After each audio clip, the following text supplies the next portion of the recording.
चलिए प्यारे साथियों नमस्कार। आशा करता हूँ कि आप सभी लोग बहुत अच्छे होंगे, बहुत शानदार होंगे, फर्स्ट क्लास होंगे, जबरदस्त होंगे।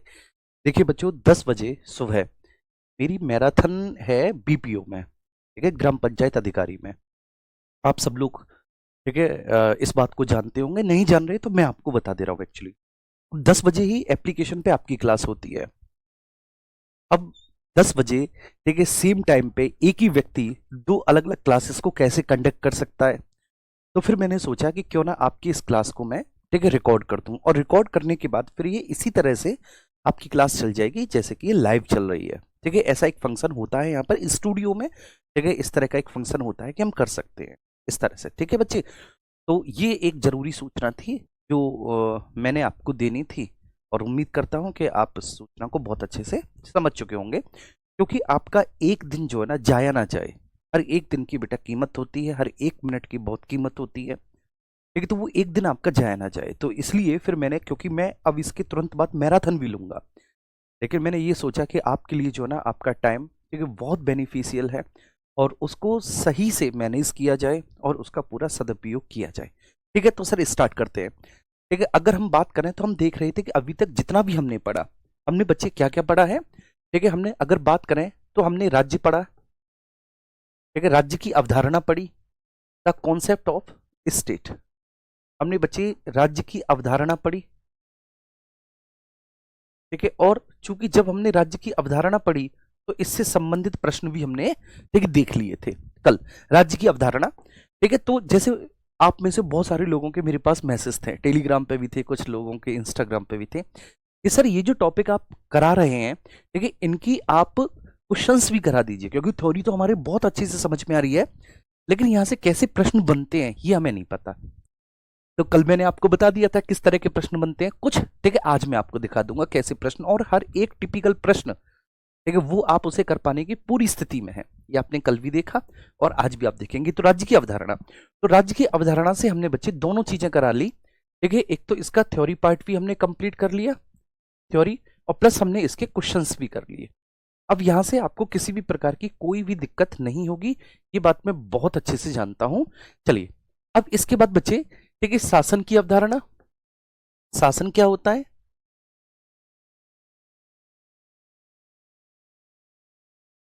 शासन की अवधारणा, ठीक है बच्चे, शासन के अंग, शासन के अंग और शासन के प्रकार। शासन के प्रकार, ठीक है भैया जी। तो इसका भी देखो, थ्योरी पार्ट हम इसका कंप्लीट कर चुके हैं, ठीक है, थ्योरी इसकी कंप्लीट है, और आज हम इसके बचे हुए क्वेश्चंस भी कर लेंगे। बचे हुए क्वेश्चंस भी आज हम इसके कर लेंगे, ठीक है भैया। चलिए, तो शासन के प्रकार, शासन के अंग और राज्य की अवधारणा, ये हो गया। अरे माफ कीजिए, ठीक है, ये भी हो गया हमारा। अब इसके बाद, ठीक है, पहला टॉपिक ये हो गया बच्चे, दूसरा टॉपिक ये हो गया, दूसरे में, ठीक है, the concept of the government, शासन के अंग, शासन के प्रकार, ये हो गया। अब आगे चलते हैं मेरे प्यारे बच्चे हम, और आगे चलने के क्रम में राज्य और शासन हो चुका, ठीक है, शासन प्रणालियां भी हमने देख ली। ठीक है, अब बच्चे केंद्र और प्रांतों के मध्य संबंधों के आधार पर, केंद्र एवं प्रांतों के मध्य संबंधों के आधार पर शासन व्यवस्था।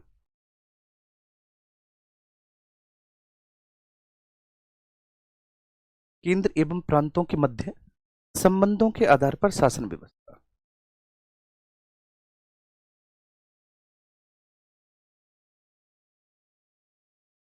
आधार पर शासन व्यवस्था, ठीक है बच्चे, शासन व्यवस्था। तो केंद्र और प्रांतों के मध्य संबंधों के आधार पर बेटा शासन व्यवस्था, ठीक है, इसका हमने, ठीक है, थ्योरी वाला पोर्शन कंप्लीट कर लिया। ये बहुत जरूरी टॉपिक है आपके कॉन्सेप्ट को बिल्डअप करने के लिए। इसके क्वेश्चंस हम देख लेंगे, ठीक है, आज हम इसके क्वेश्चंस देखेंगे, इसके भी क्वेश्चंस देखेंगे, ठीक है, आज हम भैया। चलिए, तो ये हो गया आपका तीसरा पार्ट, ठीक है, जिसके हम क्वेश्चंस को देखेंगे। अच्छा, एक और बात मैं आपको बता दूं, ठीक है, ये भी कई बार पूछ लिया जाता है कि केंद्र एवं प्रांतों के मध्य संबंधों के आधार पर संविधान। तो चाहे वो बच्चे केंद्र एवं प्रांतों के मध्य संबंधों के आधार पर संविधान की बात करें, या फिर वह केंद्र एवं प्रांतों के मध्य संबंधों के आधार पर शासन व्यवस्था की बात करें, वो 3 प्रकार का ही होता है, परिसंघात्मक, संघात्मक और एकात्मक शासन, या परिसंघात्मक, संघात्मक और एकात्मक। देखिए संविधान, देखिए वो एक ही है, चाहे संविधान कह दे या शासन व्यवस्था कह दे, केंद्र और प्रांतों के मध्य संबंधों के आधार पर। ठीक है, चौथा हमने बच्चे कार्यपालिका और उसके प्रकार देखे थे, उसके क्वेश्चंस कल हमने कर लिए हैं, उसके क्वेश्चंस तो हमने कल कर लिए हैं, कार्यपालिका एवं उसके प्रकार। देखिए इसके क्वेश्चंस हमने कर लिए, तो इसकी भी दोनों चीजें हो गई बच्चे, इसकी थ्योरी हो चुकी है। अगर कुछ क्वेश्चंस बने हैं प्रीवियस ईयर में तो उनको भी आज हम देख लेंगे, कुछ क्वेश्चंस जो प्रीवियस ईयर में बने हैं उनको भी देख लेंगे बच्चे आज हम। ठीक है, और ऐसे ही बच्चे हमारा 5वां जो देखिए टॉपिक है वह है बच्चे, देखिए न्याय की अवधारणा। न्याय क्या है ये हमने देखा ना बच्चे, न्याय की अवधारणा, न्याय क्या है। विधि या कानूनों के प्रकार, 4 प्रकार मैंने आपको बताए थे, विधि या कानून के प्रकार बच्चे। देखिए सकारात्मक विधि क्या होता है वो हमने देखा, प्राकृतिक विधि क्या होता है वो हमने देखा, लोक विधियां क्या होती हैं, लोक विधियों को हमने देखा, और ईश्वरीय विधियां क्या होती हैं, ईश्वरीय विधियों को देखा। तो भैया जी इसका भी देखिए थ्योरी तो कंप्लीट है इसकी सबकी, और इसके क्वेश्चंस आज हम देख लेंगे। ठीक है, इसके क्वेश्चंस आज हम देख लेंगे। ठीक है, अब यहीं पर हमने ये देखा कि भैया कि न्यायपालिका की स्वतंत्रता क्या होती है, ये भी तो हमने समझा था ना कि न्यायपालिका की स्वतंत्रता क्या होती है, आपने ये जाना। न्यायिक पुनरीक्षण क्या होता है ये आपने जाना, न्यायिक पुनरीक्षण क्या होता है, न्यायिक पुनरावलोकन क्या होता है, तो इसको भी हमने देख लिया था। ठीक है, तो कुल मिलाकर अगर हम बात करें तो अभी तक जितना भी हमने पढ़ा, मैंने यहां पर लिख दिया है बाकायदा आपको कि जितना भी हमने अभी तक पढ़ा, ठीक है, उसकी हम थ्योरी और उसके हम क्वेश्चंस सारे कंप्लीट कर लेंगे। ठीक है, अब चलते हैं हम लोग अपने क्वेश्चंस की तरफ चलते हैं भैया जी, और क्वेश्चंस की तरफ चलने में, चलिए क्वेश्चंस की तरफ चलने में ये आप देखेंगे, ये वाला क्वेश्चन कल हमने कर लिया था कि राज्य के लिए अनिवार्य तत्व कौन से हैं, राज्य के लिए अनिवार्य तत्व चारों हैं। ठीक है, पहला क्वेश्चन हमारा हो चुका था। दूसरा क्वेश्चन जो था कि राज्य के चारों तत्व वैकल्पिक रूप से अनिवार्य होते हैं, जी हाँ बिल्कुल अनिवार्य होते हैं, यदि कोई भी एक अनुपस्थित है तो राज्य की अवधारणा निरर्थक हो जाती है, जी हाँ। तो इसमें दोनों ही सही हैं, दोनों ही स्टेटमेंट, एक और दो दोनों। इस तरह से सारे प्रश्न हम देख चुके थे। ठीक है, अब हम नेक्स्ट आगे चलते हैं, और आगे चलने के क्रम में कल हमने क्वेश्चन नंबर 22-23 तक हमने देख लिया था। ठीक है,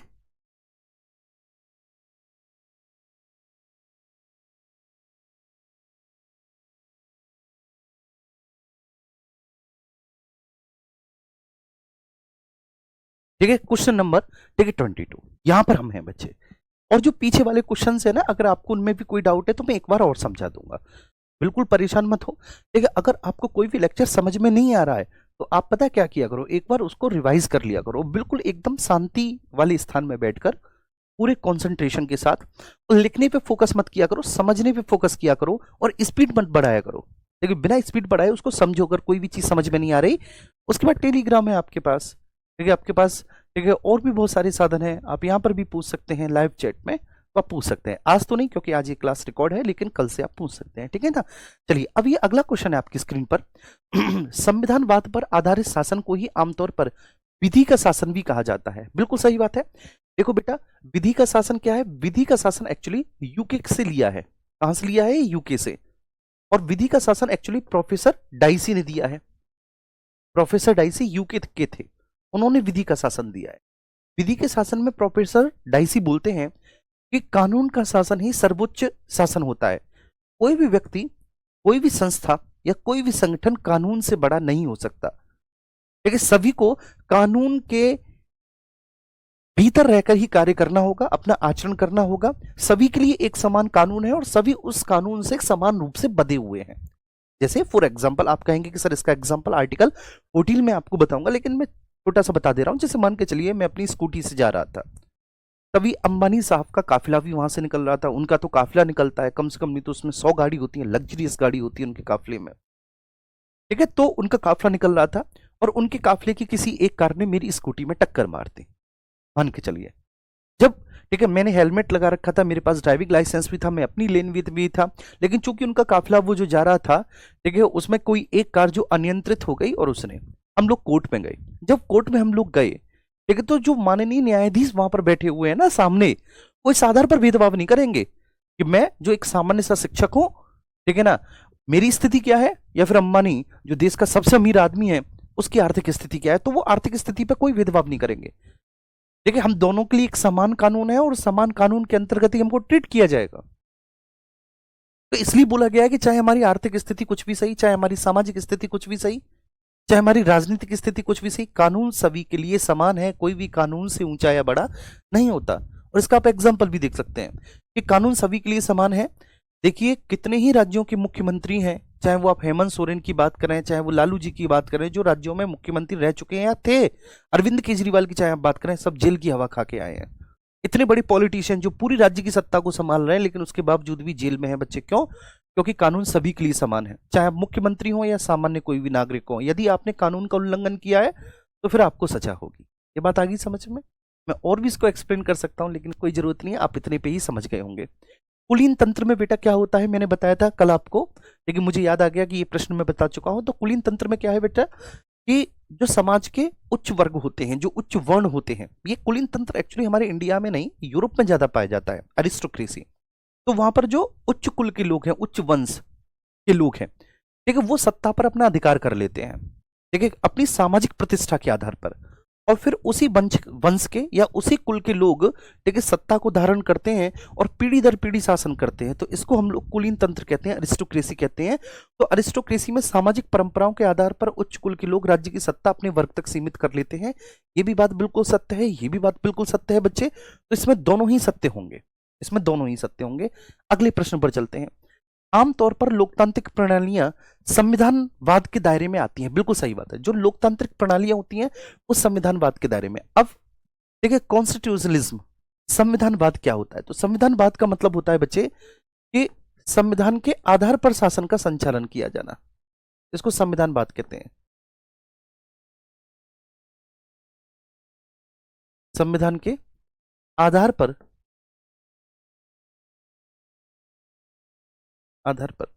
शासन का संचालन का किया जाना।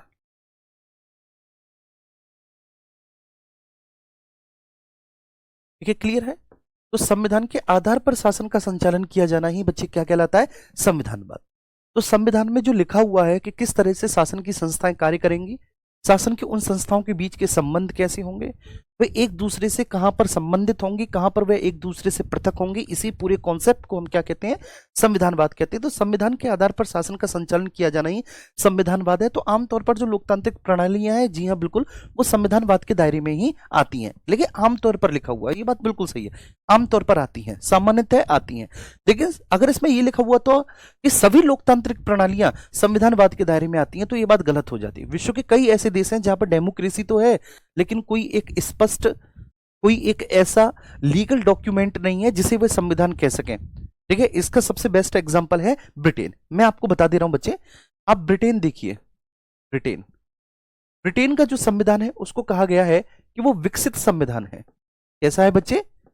ब्रिटेन के संविधान को विकसित संविधान कहा गया है, विकसित संविधान कहा गया है। डेवलप्ड कॉन्स्टिट्यूशन है, लेकिन वो नॉन रिटन है, अलिखित संविधान है। ये आगे मैं आपको समझाऊंगा। अलिखित संविधान। आप कहेंगे सर ऐसा कैसे हो सकता है कि ब्रिटेन का कोई संविधान लिखा हुआ है ही नहीं, जैसे हमारा संविधान लिखा हुआ है ना। देखिए, हमारे संविधान को हैंडराइटिंग में लिखा है प्रेम बिहारी नारायण राय यादव साहब ने, इटैलिक शैली में। हिंदी में विरहर राम मनोहर सिन्हा साहब ने उसका, ठीक है, हिंदी वाला वो लिखा है बच्चे अपने हैंडराइटिंग से। ठीक है, तो ऐसे ही जो है ना, ब्रिटेन का कोई लिखित संविधान नहीं है। अब इसके पीछे कारण क्या है कि ब्रिटेन का कोई लिखित संविधान नहीं है? कारण यह है कि ब्रिटेन में जो लोक परंपराएं थी, जो सदियों से चली आ रही थी, ठीक है, जो वहां का सामाजिक व्यवहार था, ठीक है, और साथ ही साथ जो वहां की शासन व्यवस्था थी, जिस आधार पर वहां के शासक वर्ग शासन कर रहे थे, वही परंपराएं, वही शासन की मान्यताएं, वही अवधारणाएं समय के हिसाब से रिफाइंड होती चली गई, समय के हिसाब से वह विकसित होती हुई चली गई। और वह जब समय के हिसाब से विकसित होती हुई चली गई मेरे प्यारे बच्चे, तो उन्होंने जो है ना एक संविधान का रूप धारण कर लिया है ना। मतलब वही परंपराएं। अब लोग वहां कितने जागरूक है, शिक्षित हैं, अपने अधिकारों को बहुत अच्छे से जानते हैं बच्चे, ठीक है ना। और कहीं ना कहीं उनको ये है कि भाई ये जो हमारी समाज में चली आ रही जो मान्यताएं हैं, जो रूढ़ियां हैं, जो प्रथाएं हैं, लेकिन जिनके आधार पर हम सामाजिक व्यवहार करते हैं, जिनके आधार पर हम अपने कर्तव्यों को पूरा करते हैं, जिनके आधार पर हम शासन करते हैं, हमें इन्हें फॉलो करना है। हमें इन्हें फॉलो, जैसे एक छोटा सा एग्जाम्पल मैं दे सकता हूं कि आप मान के चलिए कि हमारे देश में तो एक संविधान है जिसके आधार पर, ठीक है, जो प्रशासनिक संस्थाएं हैं वह शासन करती हैं, ठीक है, उसी के आधार पर, संविधान के आधार पर। लेकिन क्या हमारे घर में भी कोई संविधान होता है? नहीं, हमारे घर में कोई संविधान नहीं होता, फिर भी हमें पता है कि सुबह उठकर हमें माता पिता के पैर छूने हैं, ठीक है, सबसे पहले उनको नमस्कार करना है, ठीक है, उनका आशीर्वाद लेना है। उसके बाद, ठीक है, फिर हमें, ठीक है ना, अपना फ्रेश होने के लिए जाना है, हमें नहाना है, हमें खाना है, हमें पीना है, ब्रेकफास्ट करना है, और फिर हमें जो है ना अपने स्कूल कॉलेज या फिर जो भी काम हम करते हैं वो काम करने हमें चली जाना है। और वहां पर भी जब हम काम करेंगे, ठीक है, जिसमें जैसे मैं इस ऑर्गेनाइजेशन में काम करता हूं, तो क्या इस ऑर्गेनाइजेशन का भी अपना कोई संविधान है? कोई संविधान नहीं है, कुछ भी नहीं लिखा हुआ। धीरे धीरे यहाँ पर कुछ नियम और कानून बनते रहते हैं और वो इवॉल्व होते रहते हैं, वो विकसित होते रहते हैं धीरे धीरे बन बनकर। कोई एक किताब नहीं है कि RWA के सभी टीचर्स और सभी, ठीक है, जो मेंबर्स हैं वो इसी के आधार पर चलेंगे। अगर उन्होंने, किसी भी व्यक्ति ने इसका किसी भी तरह से कोई उल्लंघन किया तो फिर उसको सजा दी जाएगी, ऐसा कहीं पर कोई भी नहीं लिखा हुआ।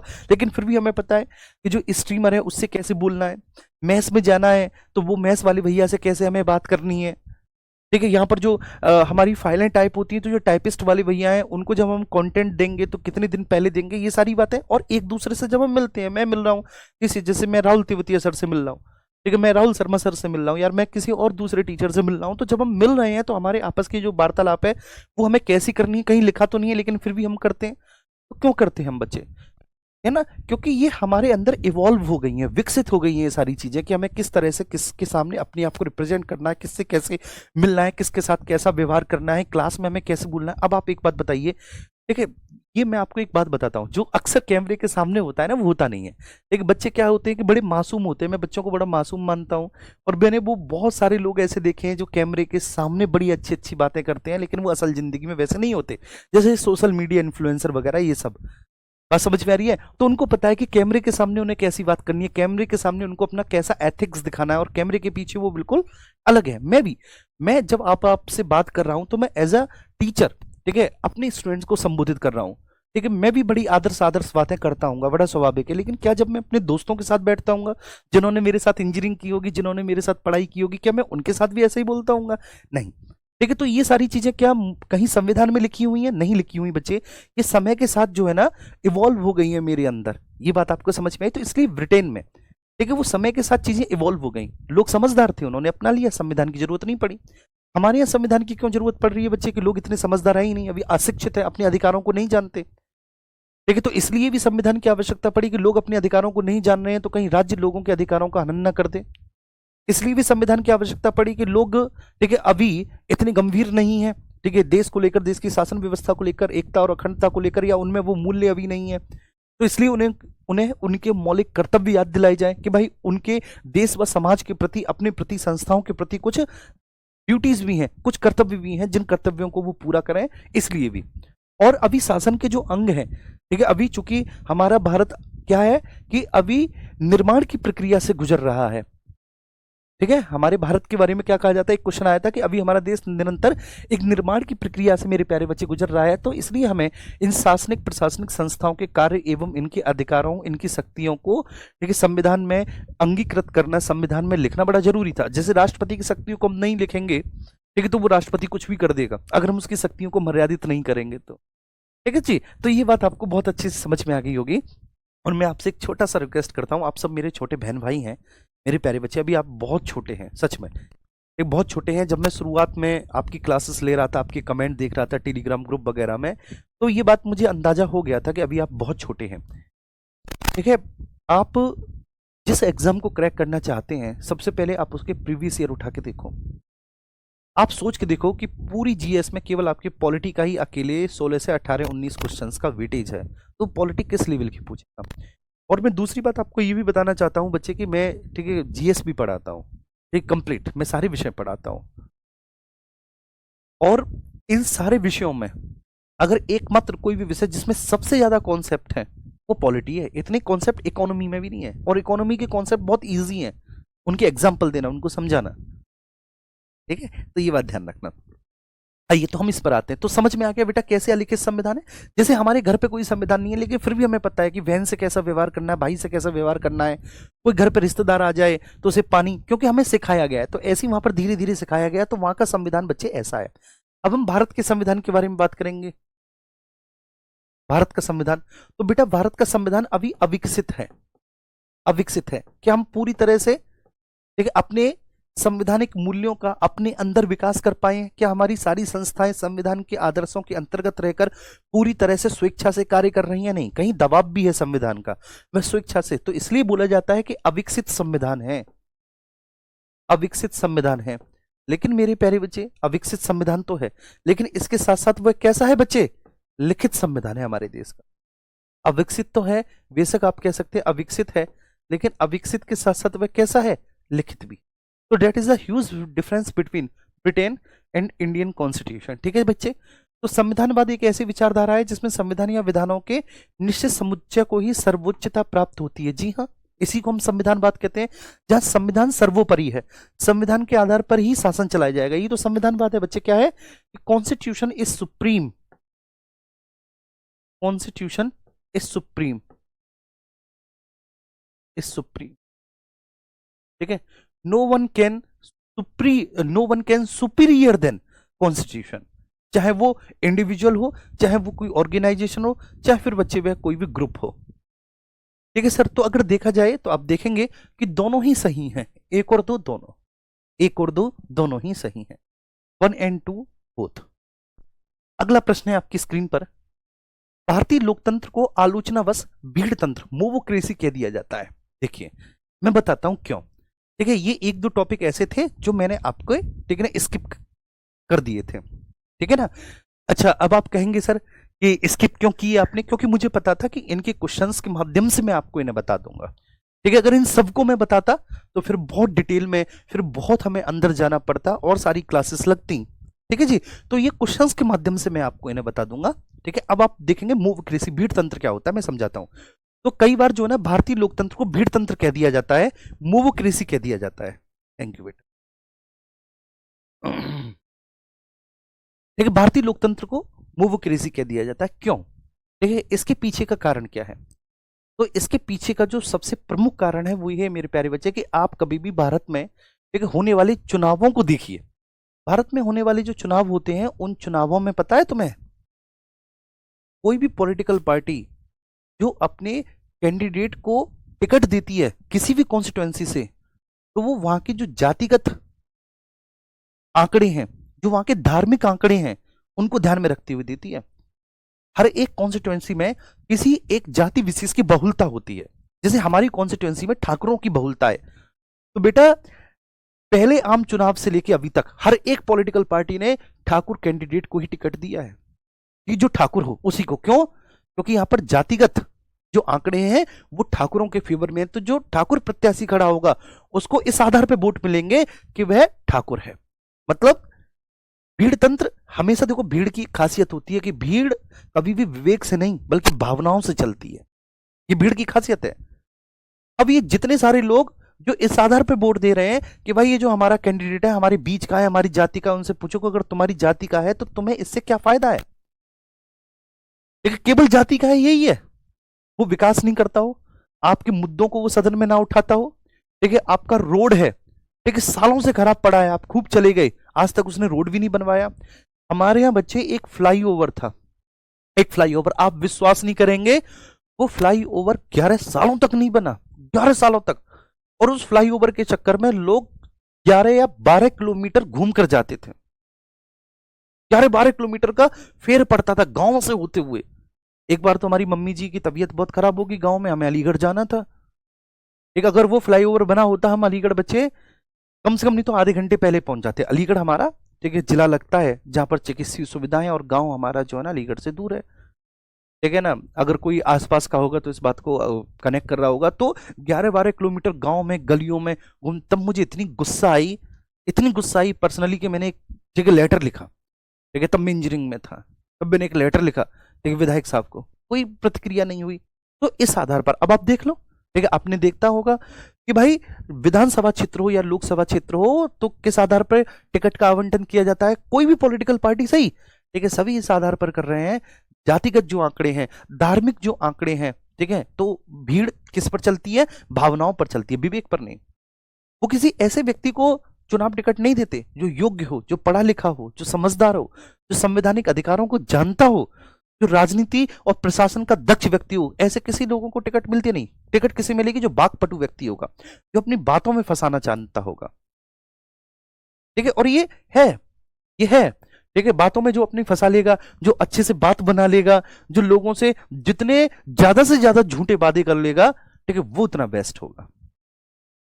तो ये है भीड़ तंत्र, क्योंकि भीड़ हमेशा विवेक से नहीं बल्कि भावनाओं से संचालित होती है, इसलिए हम भारतीय लोकतंत्र को भीड़ तंत्र कहते हैं। भीड़ तंत्र इसलिए कहते हैं कि भीड़ का जो निर्णय होता है ना बच्चे, वो विवेक से नहीं होता। जैसे फॉर एग्जाम्पल, जैसे किसी भी पॉलिटिकल पार्टी में, ठीक है ना, अगर एक जाति विशेष की भावना है, कोई एक पॉलिटिकल पार्टी किसी जाति विशेष को सपोर्ट करती है, उसके अंदर एक जाति विशेष के लिए सॉफ्ट कॉर्नर है, उसके प्रति सद्भावना है, उसका फेवर है, तो सारे जाति के लोग उसी को वोट करेंगे, मतलब सॉरी, उसी जाति के लोग, सारे उसी जाति के लोग उसी पॉलिटिकल पार्टी को वोट करेंगे। जैसे इसका एक बहुत अच्छा सा एग्जांपल देता हूं मैं आपको, कि स्वतंत्रता प्राप्ति से लेके वर्तमान तक कांग्रेस को इस आधार पर वोट मिल रहा है क्योंकि कांग्रेस के जो सबसे पहले प्रधानमंत्री थे वो अपने नाम के आगे पंडित लगाते थे। आप अपने घर पे पूछना, ठीक है। मैं थोड़ा सा बच्चे चाय पी लूं थोड़ी, क्योंकि इसके बाद जस्ट मेरी मैराथन है, तो बस एक सेकेंड।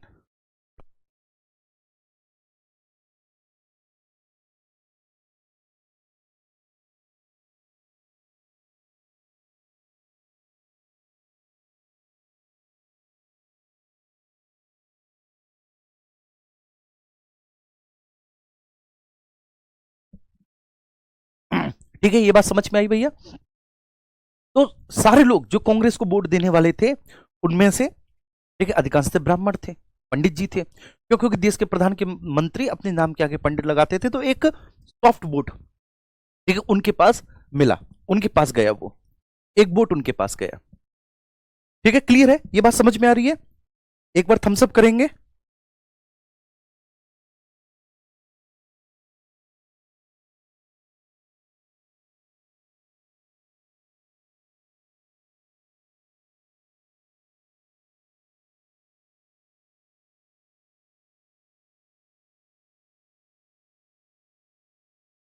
ठीक है, ऐसे ही आप देखते हैं कि जितने भी यादव हैं वो समाजवादी पार्टी को वोट देते हैं, जितने भी ठाकुर हैं वो भारतीय जनता पार्टी को वोट देते हैं, ठीक है ना।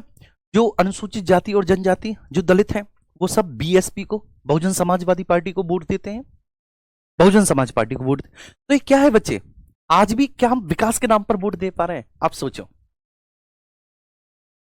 ठीक है, क्या हम, ठीक है, कभी भी सरकार से ये पूछते हैं कि भाई ये बेरोजगारी की दर क्यों बढ़ रही है, ठीक है, ये रेपो रेट जो है वो इतनी अधिक क्यों है, रिवर्स रेपो रेट इतनी कम क्यों है, देश की जीडीपी लगातार क्यों घाटे में जा रही है, ये फिजिकल डेफिसिट क्यों इतना बढ़ रहा है, ठीक है, भारतीय करेंसी जो है वो यूएस डॉलर की तुलना में लगातार क्यों उसमें गिरावट आ रही है, हमारे देश में इतनी महंगाई क्यों है, इन्फ्लेशन क्यों है, इन्फ्लेशन को क्यों नहीं कंट्रोल कर पा रहे हैं? क्या हम सब इस तरह, अगर सारे लोग इस तरह के सवाल करने लग जाए ना, पेट्रोल के भी दाम घटेंगे, डीजल के भी दाम घटेंगे, रोजगार भी बढ़ेगा बेटा। लेकिन हम, हमारे मुद्दे ही नहीं है। हमारे मुद्दा क्या है? हिंदू मुस्लिम। हमारा मुद्दा क्या है? ब्राह्मण दलित। हमारा मुद्दा क्या है? देखिए, ठाकुर और बनिया, ये हमारे मुद्दे हैं। हम इन मुद्दों पे लड़ते हैं, ठीक है।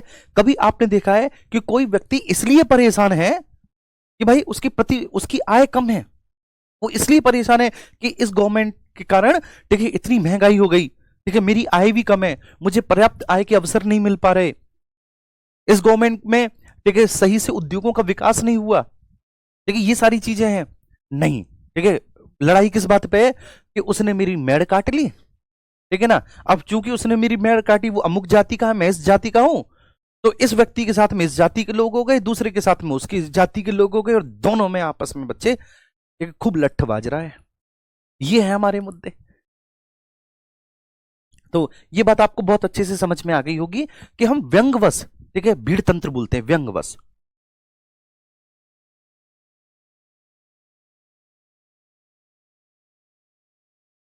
Thank you so much. आइए, अधिकांश जनता के गरीब व अनपढ़ होने के कारण सत्ता की प्रतिस्पर्धा वस्तुतः दो तीन छोटे मोटे गुटों के बीच ही हो जाती है। बिल्कुल सत्य बात है बच्चे। नहीं नहीं, भीड़तंत्र कहा जाता है। पहले हम चारों को पढ़ लेते हैं। भारतीय शासन व्यवस्था में वंशवाद के लक्षण पाए जाते हैं। वंशवाद के लक्षण पाए जाने के कारण हम भीड़तंत्र से नहीं कहेंगे। वंशवाद के लक्षण पाए जाते हैं तो हम इसे कुलीन तंत्र कहेंगे। भारतीय शासन व्यवस्था में अगर वंशवाद के लक्षण है तो कुलीन तंत्र कहेंगे। पता है, मैं तुम्हें एक बात बताता हूं, अरिस्टोक्रेसी।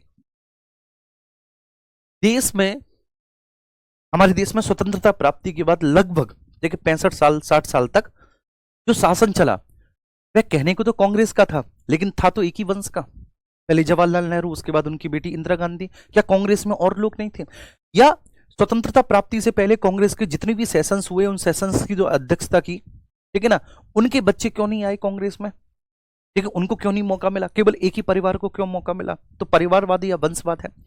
और अधिकांशतः राज्यों में आप देख लो, आप राज्यों में ठीक है घूम लो बेटा, उत्तर प्रदेश में देख लो या किसी में देख लो, राज्यों में जितनी भी सत्ताएं चल रही हैं, मतलब ये कहा जाता है कि स्वतंत्रता प्राप्ति से लेकर आज तक, स्वतंत्रता प्राप्ति से लेकर आज तक ये एक डेटा है कि जो राज्यों में सरकारें हैं, वो राज्यों की जो सरकारें हैं बच्चे, वो एक परिवार तक ही सीमित रही हैं।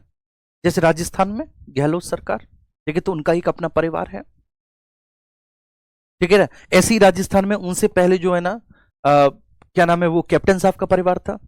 हरियाणा में आप देख लो, चौटाला साहब का परिवार है हरियाणा में। पंजाब में आप देख लो, ठीक है, तो वहां पर ठीक है एक बादल साहब का परिवार है। उत्तर प्रदेश में आप देख लो, तो उत्तर प्रदेश में आपके ठीक है पूरा समाजवादी पार्टी, उनका अपना पूरा एक वंश है, उनका एक अपना परिवार है, ठीक है। अब मायावती जी कुछ अलग करना चाहती थी, लेकिन वो भी नहीं करवाई परिवारवाद की वजह से। उन्होंने भी अपना अध्यक्ष, ठीक है ना, अपनी पार्टी का जो अध्यक्ष था सर्वे सर्वा, वो अपने भतीजे को बना दिया, वहां परिवारवाद है, ठीक है ना बच्चे। तो ये कहते हैं कि चाहे आप झारखंड में देख लो, चाहे आप उड़ीसा में देख लो, पटनायक पटनायक परिवार है उड़ीसा में, उत्तराखंड में देख लो आप, उत्तराखंड में भी परिवार है। तो सब जगह परिवारवाद है।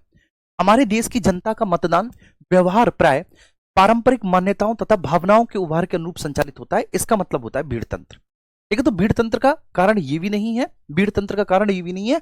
ऑप्शन सी, चुनाव प्रचार में धार्मिक नेताओं की बड़ी भूमिका होती है और आमतौर पर सरकार भी धार्मिक भावनाओं वाले मुद्दों पर कठोर निर्णय लेने से बचती है। ये बात सही है, लेकिन भीड़तंत्र इस आधार पर नहीं कहेंगे। भीड़तंत्र हम किस आधार पर कहेंगे? क्योंकि बच्चे जनता भावनाओं के आधार पर संचालित होती है, मान्यताओं के आधार पर संचालित होती है, इसलिए भीड़तंत्र बोलते हैं, ठीक है ना।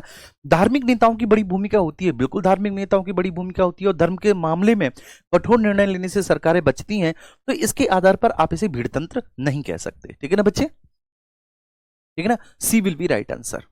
क्लियर है मेरे प्यारे बच्चे। अब नेक्स्ट अगले प्रश्न पर चलेंगे। अगला प्रश्न है, भारतीय राज्य व्यवस्था में ऑटोक्रेसी निरंकुश तंत्र के लक्षण काफी कम पाए जाते हैं।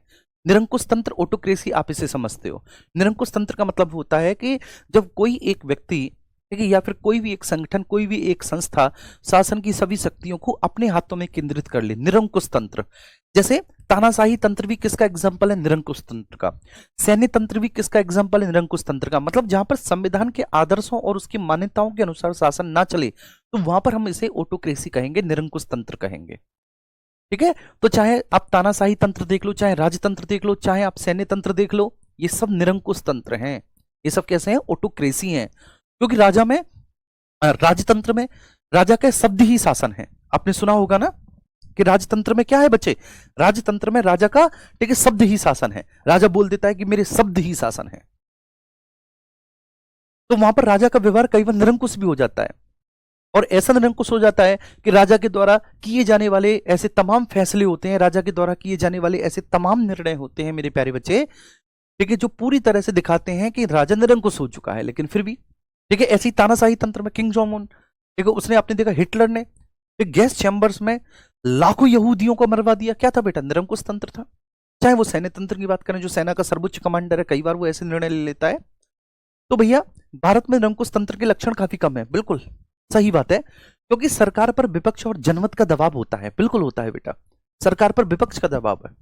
सरकार पर जो विपक्ष का दबाव है बेटा, वह सरकार को निरंकुश नहीं बनने देता, क्योंकि विपक्ष सदन में सवाल पूछती है सरकार से कि आपने किया तो ऐसा क्यों किया। जैसे नोटबंदी हुई थी नोटबंदी, कितने सवाल आज तक पूछे जाते हैं।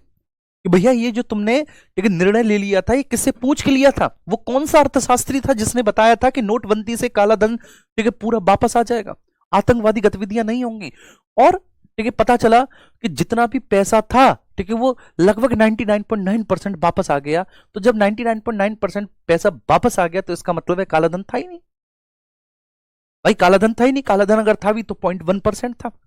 आप समझते हो ना? नोटबंदी, जो नोटबंदी हुई थी उसमें क्या हुआ था? नोटबंदी इसलिए कि जो पुराने नोट चल रहे हैं हम उनको बंद कर देंगे, जिससे कि लोगों के घरों में देखिए ना बहुत सारा काला धन है। काला धन का मतलब ये होता है बेटा कि जिस पर टैक्स ना चुकाया जाए उसको काला धन कहते हैं।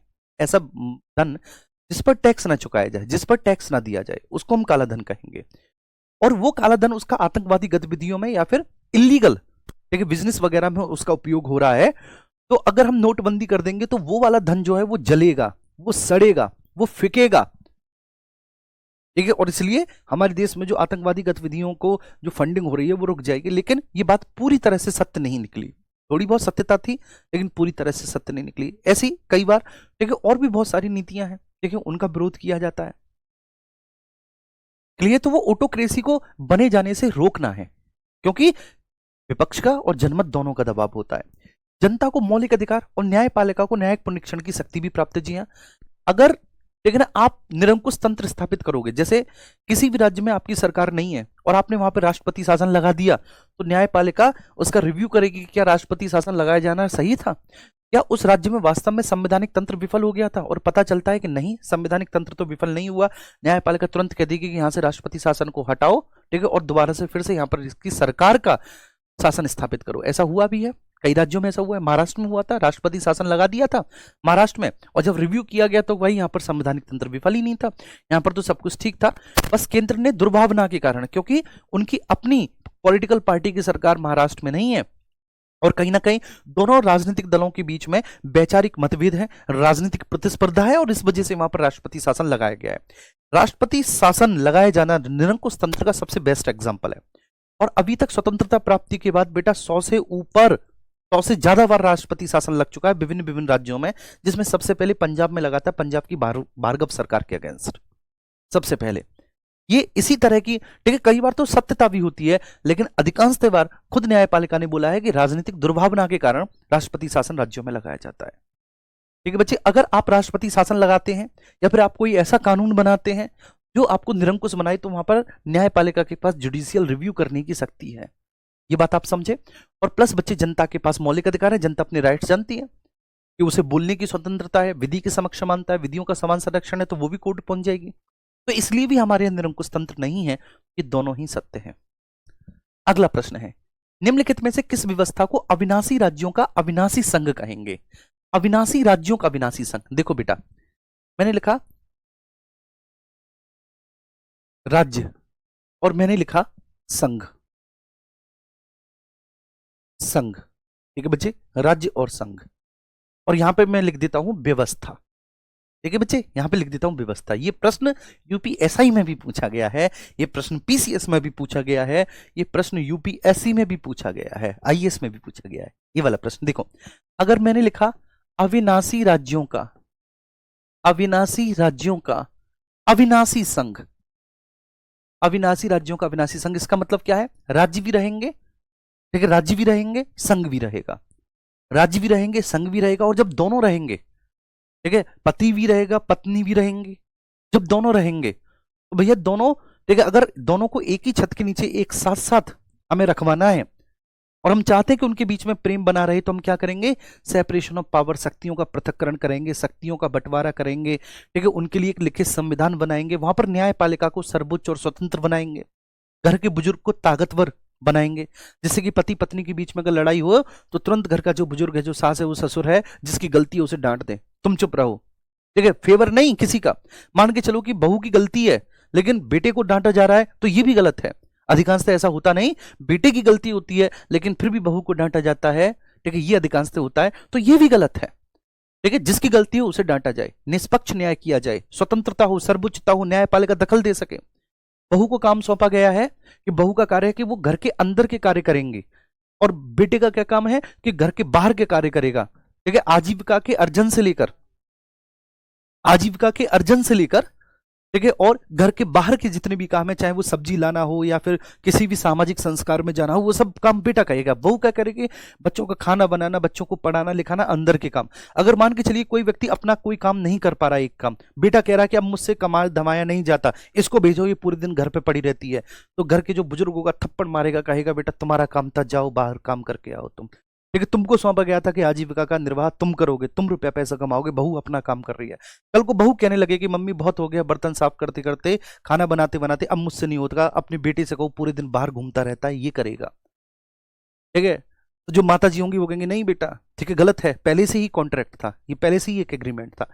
ठीक है, तो दोनों ही रहेंगे, और दोनों जब एक साथ रहेंगे बच्चे, देखो जब एक साथ रहते हैं तो एक कहावत है कि घर में 4 बर्तन होंगे तो खटकेंगे तो सही, तो जरूर खटकेंगे। राज्य और संघ के बीच में कहीं ना कहीं कोई ना कोई तो, ठीक है, ऐसा पल आएगा, ऐसा क्षण आएगा कि जब उनके बीच में किसी ना किसी तरह का बच्चे कोई डिस्प्यूट होगा, राज्य और संघ के बीच में, स्वाभाविक सी बात है। फिर कभी ना कभी तो ऐसी स्थिति आएगी, कभी ना कभी ऐसी सिचुएशन आएगी। तो इसलिए क्या किया जाता है?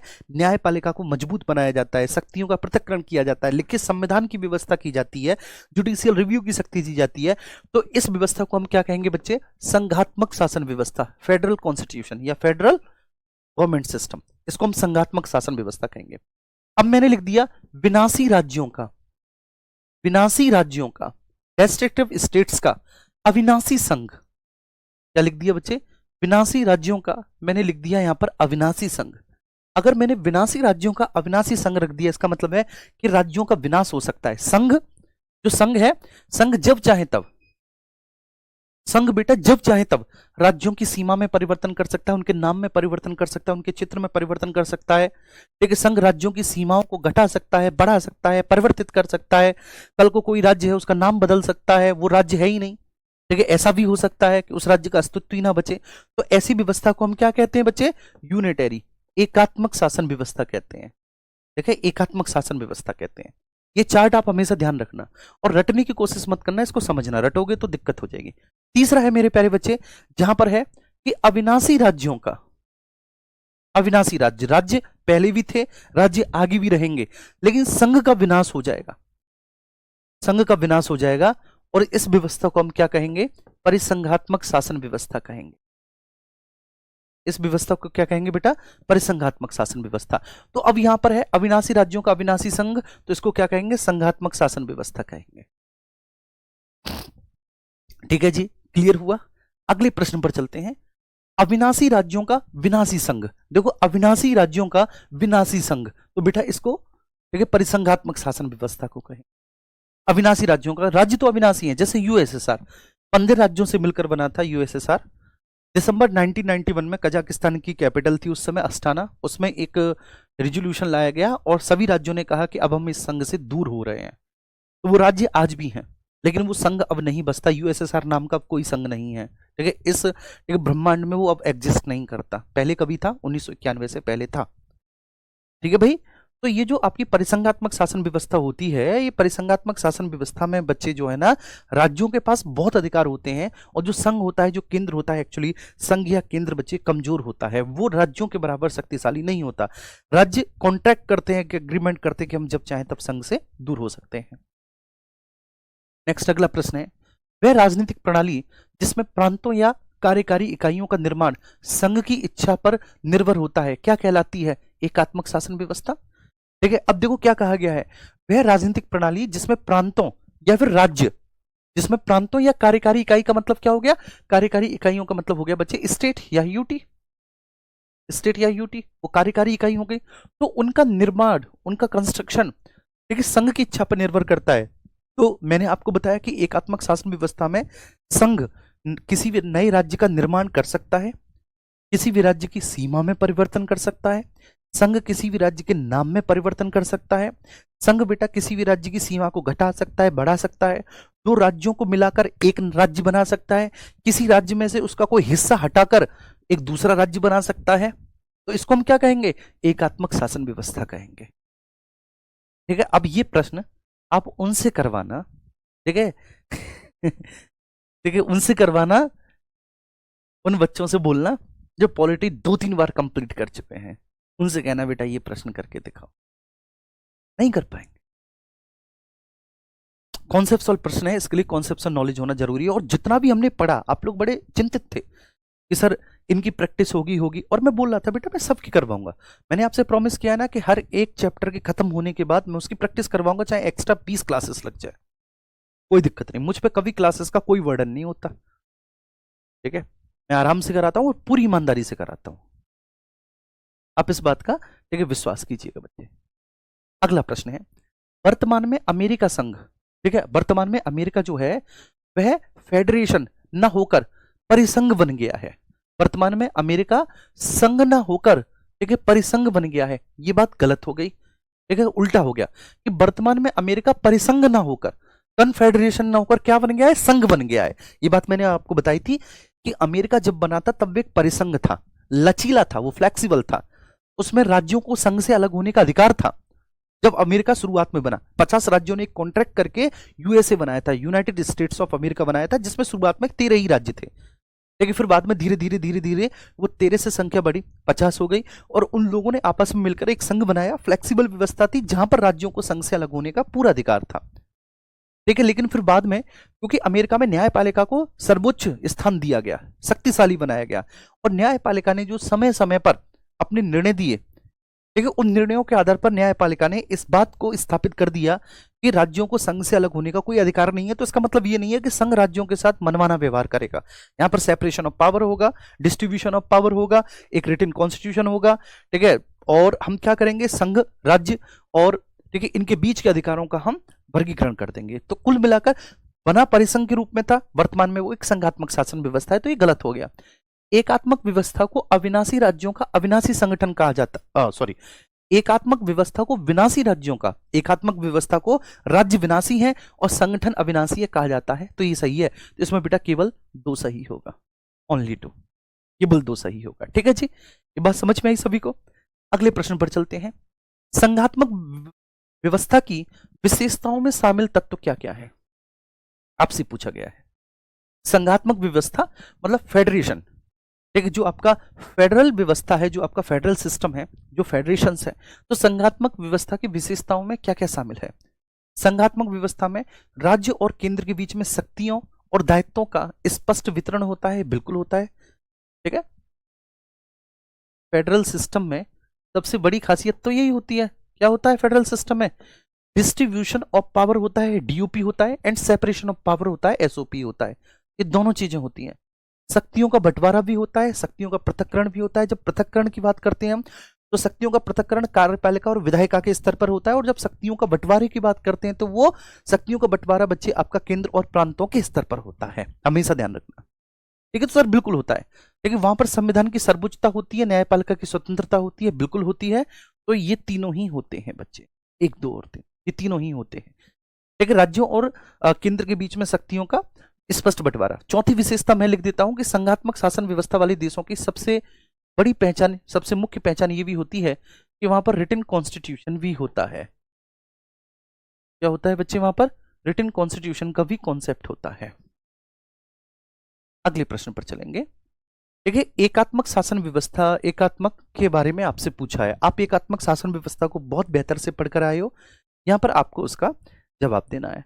आपसे पूछा गया है कि एकात्मक व्यवस्था में कार्यपालिका या विधायिका के स्तर पर केंद्र और राज्यों में समानांतर ढांचा नहीं पाया जाता। आपको बताना है कि एकात्मक शासन व्यवस्था, जिन भी देशों में एकात्मक शासन व्यवस्था होती है, ठीक है, वहां पर कार्यपालिका, कार्यपालिका का मतलब क्या होता है बेटा, कानूनों के आधार पर शासन करने वाली संस्था, विधायिका कानूनों का निर्माण करने वाली संस्था। तो वहां पर केंद्र और राज्यों में समानांतर ढांचा नहीं पाया जाता, ठीक है, बिल्कुल सत्य बात है। केंद्र का ही शासन पूरे देश में बच्चे लागू होता है, मतलब वहां पर 2 टियर गवर्नमेंट नहीं होती, 2 टियर गवर्नमेंट नहीं होती, ठीक है, समांतर ढांचा नहीं पाया जाता, ये बिल्कुल से। और अगर 2 tier government heavy, 2 tier government heavy, तो वहां पर उन दोनों के पास इक्वल राइट्स नहीं है। केंद्र के पास अधिक राइट्स हैं, समान अधिकार नहीं है, इक्वल राइट्स नहीं। पहली बात तो 2 टियर गवर्नमेंट ही है, केंद्र ही पूरे देश का शासन संभालने में सक्षम है, क्योंकि जनसंख्या कम है, क्षेत्रफल कम है। सिंगापुर में हो गया जैसे कि, लेकिन वहां पर जरूरत ही नहीं है राज्यों की, क्योंकि एक सिटी ही पूरा देश है सिंगापुर। एक ब्रिटेन में भी छोटा सा देश है, इतना सा, एकात्मक शासन व्यवस्था है, राज्यों की कोई आवश्यकता नहीं है, केंद्र ही पूरा प्रशासन संभाल रहा है। ब्रिटेन हो गया। ये बात समझ पा रही है? तो टू टीयर गवर्नमेंट नहीं होती। अगर है भी, ठीक है, तो बेटा इक्वल राइट्स नहीं है। सेंटर को ज्यादा राइट्स है, हमेशा ध्यान रखना, सेंटर को ज्यादा राइट्स है और स्टेट्स को कम राइट है। इनफैक्ट स्टेट्स को कोई राइट है ही नहीं। तो ये तीन प्रॉपर्टी होती हैं, टू टीयर गवर्नमेंट नहीं होती। अगर टू टीयर गवर्नमेंट है भी, तो सेकंड पॉइंट इक्वल राइट्स नहीं है। और हमेशा ध्यान रखना नंबर थर्ड पॉइंट बेटा, सेंटर के पास ज्यादा पावर होंगे किससे? स्टेट से। क्लियर है? एकात्मक व्यवस्था में तो ये सही हो गया। एकात्मक व्यवस्था में राजनीतिक विकेंद्रीकरण, ठीक है, पॉलिटिकल डिसेंट्रलाइजेशन, राजनीतिक विकेंद्रीकरण, पॉलिटिकल डिसेंट्रलाइजेशन केंद्र सरकार की प्रशासनिक कार्य योजना का परिणाम होता है, प्रांतों के अधिकारों का नहीं। मतलब कि अगर, ठीक है, किसी भी एकात्मक शासन व्यवस्था वाले देश में, ठीक है, किसी भी पॉलिटिकल किसी भी यूनिटरी सिस्टम वाले देश में, किसी भी यूनिटरी सिस्टम जहां पर एकात्मक शासन व्यवस्था है, कोई भी देश जहां पर एकात्मक शासन व्यवस्था है, तो ऐसा कोई भी देश बच्चे, लेकिन जहां पर एकात्मक शासन व्यवस्था है, वहां पर अगर पॉलिटिकल डिसेंट्रलाइजेशन है, तो वो केंद्र सरकार की प्रशासनिक कार्य योजना का परिणाम है, प्रांतों के अधिकारों का नहीं। बिल्कुल सही बात है।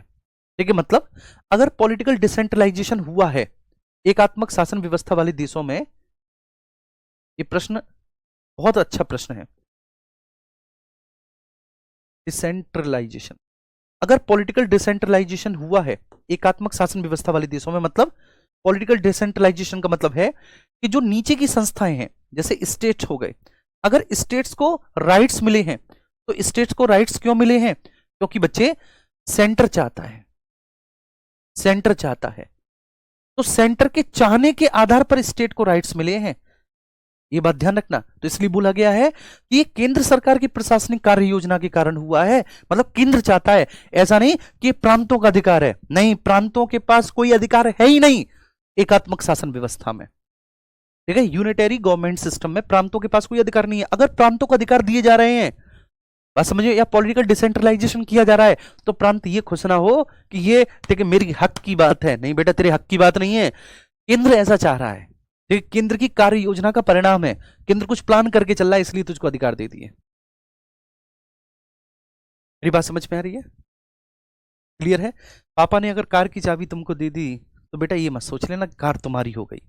पापा ने इसलिए दे दी कि आज पापा नहीं जा पा रहे होंगे, आज पापा को कोई और काम होगा, आज पापा थक रहे होंगे, इसलिए तुमसे बोल दिया कि जाओ अपनी मम्मी को मार्केट करा लाओ, या फिर जाओ अपनी ननिहाल मम्मी को लेके चले जाओ। अब तुम ये नहीं कर सकते कि मम्मी को ननिहाल छोड़ने के बाद फिर अपने दोस्तों को फोन किया कि चल आज से कार मेरी, भाई चल गेड़ी मारने चलते हैं। ना ना ना, आई बात समझ? ठीक है सर, तो दोनों ही सत्य है। अच्छा प्रश्न है, खूबसूरत है यार, वाह। निम्न के कथनों पर विचार कीजिए। करिए इन कथनों पर विचार भैया। ठीक है, आपसे कुछ कथन पूछे जा रहे हैं, इन कथनों पर आपको विचार करना है। भारतीय शासन व्यवस्था का स्वरूप सामान्यतः संघात्मक है, किंतु संकट के समय एकात्मक हो जाता है। बिल्कुल सही बात है, संघात्मक शासन व्यवस्था, लेकिन एकात्मकता का और झुकाव है। संकट के समय का मतलब है आपातकालीन स्थिति में। आपातकालीन स्थिति में बच्चे क्या होता है? संपूर्ण प्रशासन केंद्र संभाल लेता है आपातकाल स्थिति में। तो संकट के समय, ठीक है, चाहे वो आर्टिकल 352 हो, राष्ट्रीय आपात की उद्घोषणा हो, 356 हो, या फिर आर्टिकल 360 हो, आर्टिकल 360 हो, तो बिल्कुल सही बात है कि भाई आपातकाल के समय, संकट के समय एकात्मक हो जाता है, केंद्र ही संपूर्ण प्रशासन संभाल लेता है, चाहे राष्ट्रीय आपात हो। ठीक है, राष्ट्रीय आपात में बोला है कि युद्ध, वाय आक्रमण और सशस्त्र विद्रोह के आधार पर राष्ट्रीय आपात की उद्घोषणा होती है, राष्ट्रपति करते हैं, और जब बच्चे वो संसद के दोनों सदनों से पारित हो जाता है, तो उसके बाद फिर वो व्यवस्था आगे के 6 महीने तक चलती है, जहां पर राज्यों की संपूर्ण शक्तियां केंद्र में निहित हो जाती हैं और राष्ट्रपति के नाम से पूरे देश का शासन केंद्र सरकार संभालती है। भारत की संघात्मक व्यवस्था ब्रिटेन के समान है, गलत। ठीक है, ब्रिटेन में तो एकात्मक है, तो केवल एक सही होगा। आइए, संसदीय शासन प्रणाली की विशेषताओं में क्या शामिल है? ठीक है, आपसे ये पूछा है, फटाफट से आपको इसका जवाब देना है कि भाई संसदीय शासन व्यवस्था की विशेषताओं में क्या क्या शामिल है। कार्यपालिका का निर्माण विधायिका में से होता है। जी हाँ, विधायिका में जो निम्न सदन होता है, विधायिका के निम्न सदन में जिस भी पॉलिटिकल पार्टी का बहुमत होता है वो अपनी सरकार बनाती है। बोलो ऐसा होता है?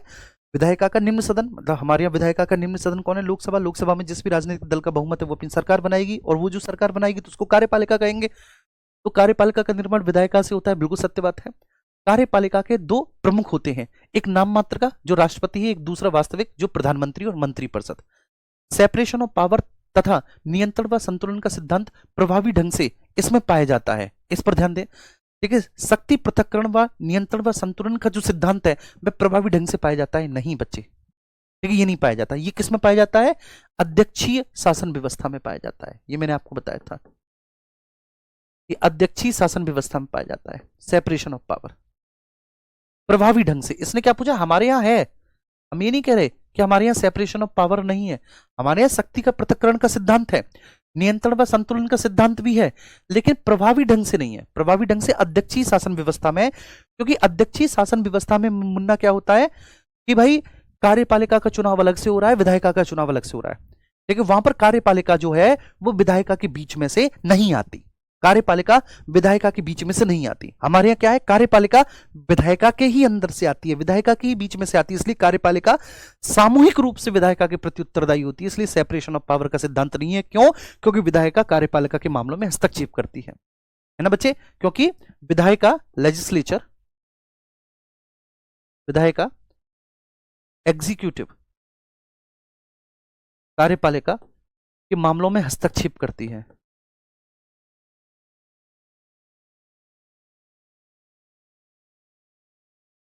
मामलों में हस्तक्षेप करती है, वहां पर कलेक्टिव रेस्पॉन्सिबिलिटी का सिद्धांत होता है।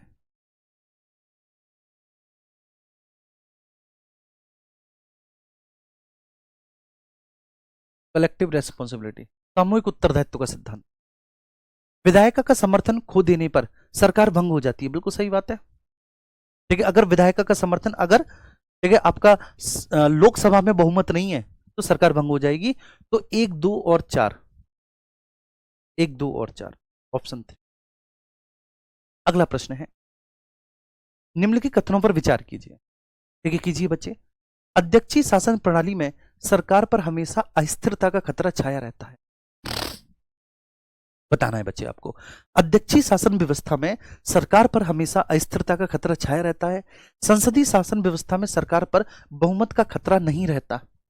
ठीक है, वह निश्चित कार्यकाल तक कार्य करने में सक्षम होती है। तो यह भी गलत है और बच्चे ये भी गलत है। ठीक है, दोनों ही गलत है। अध्यक्षीय शासन व्यवस्था में सरकार पर बच्चे ठीक है कभी भी अस्थिरता का खतरा नहीं छाया रहता। जगह सरकार स्थिर होती है। क्यों? क्योंकि सरकार बच्चे जो सरकार है वो विधायिका के अंदर से नहीं आती, लेकिन सरकार का चुनाव अलग से हुआ है। जो कार्यपालिका का मुखिया है राष्ट्रपति, अध्यक्षीय शासन व्यवस्था में उसका चुनाव जनता ने किया है, वो जनता के प्रति जवाबदेह है, विधायिका के प्रति जवाबदेह नहीं है। राष्ट्रपति जनता के प्रति जवाबदेह है, क्योंकि जनता ने अपने निर्वाचक मंडल के माध्यम से उसको चुन के भेजा है, वो विधायिका के प्रति नहीं है जिम्मेदार, इसलिए स्थिरता है। संसदीय शासन व्यवस्था में उल्टा है। संसदीय शासन व्यवस्था में जो बेटा कार्यपालिका है वो विधायिका के बीच में से आई है, तो इसलिए कार्यपालिका विधायिका के प्रति उत्तरदायी है, आमतौर पर जनता के प्रति इतनी ज्यादा नहीं। ठीक है, विधायिका के प्रति ज्यादा उत्तरदायी है। ठीक है, तो ना तो एक और ना ही दो।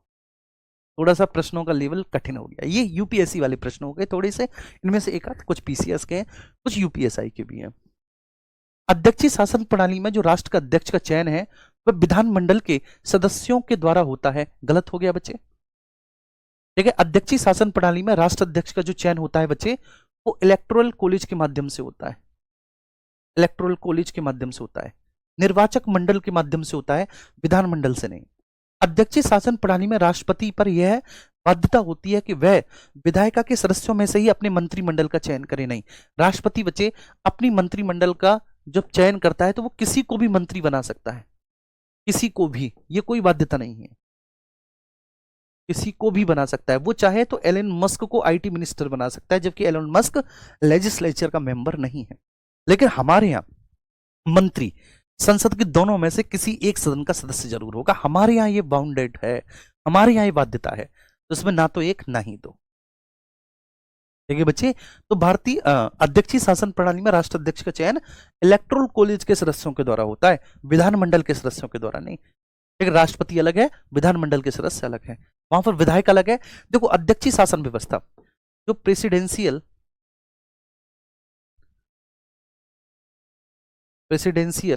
सिस्टम है, प्रेसिडेंशियल सिस्टम की एक सबसे बड़ी बात क्या है बच्चे कि वहां पर लेजिस्लेचर अलग है। आप समझो इस बात को, लेजिस्लेचर अलग है बच्चे। ठीक है, लेजिस्लेचर अलग है और एग्जीक्यूटिव अलग है, एग्जीक्यूटिव अलग है, दोनों आपस में एक दूसरे से डिफरेंट है। इसका चुनाव अलग से हो रहा है, इसका इलेक्शन अलग से हो रहा है, अलग अलग से। तो ना तो एक ना ही दो।